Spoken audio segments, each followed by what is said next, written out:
Hello বন্ধুরা, আসসালামু আলাইকুম। আসন্ন ঈদুল আজহা উপলক্ষে মুক্তি পাচ্ছে ছোট পর্দার জনপ্রিয় অভিনেতা ফারহান আহমেদ জোবান অভিনীত নতুন একটি নাটক বন্ধুত্ব নাকি প্রেম।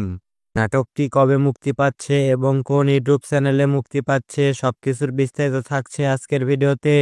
এই নাটকটির গল্প লিখেছেন এমদাদ বাবু এবং পরিচালনা করেছেন মাশরিকুল আলম। বর্তমানে নাটকটির খুব সুন্দর একটি পোস্টার রিলিজ হয়েছে এবং এই নাটকটি মূলত বন্ধুত্ব ও ভালোবাসার গল্পে নির্মিত নাটক। আশা করি দর্শকদের নাটকটি ভালো লাগবে।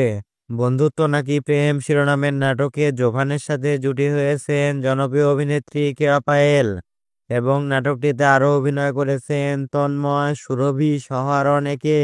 নাটকটি দেখবেন এই ঈদে পিকক এন্টারটেইনমেন্ট ইউটিউব চ্যানেলে, আর এই চ্যানেলের লিংক আমাদের ভিডিওর ডেসক্রিপশন বক্সে পেয়ে যাবেন। তো প্রিয় দর্শক বন্ধুরা, এই ঈদের আরও নিত্য নতুন সকল নাটকের আপডেট পেতে আমাদের চ্যানেলটি সাবস্ক্রাইব করুন। আর যারা সাবস্ক্রাইব করেছেন তাদেরকে অসংখ্য ধন্যবাদ।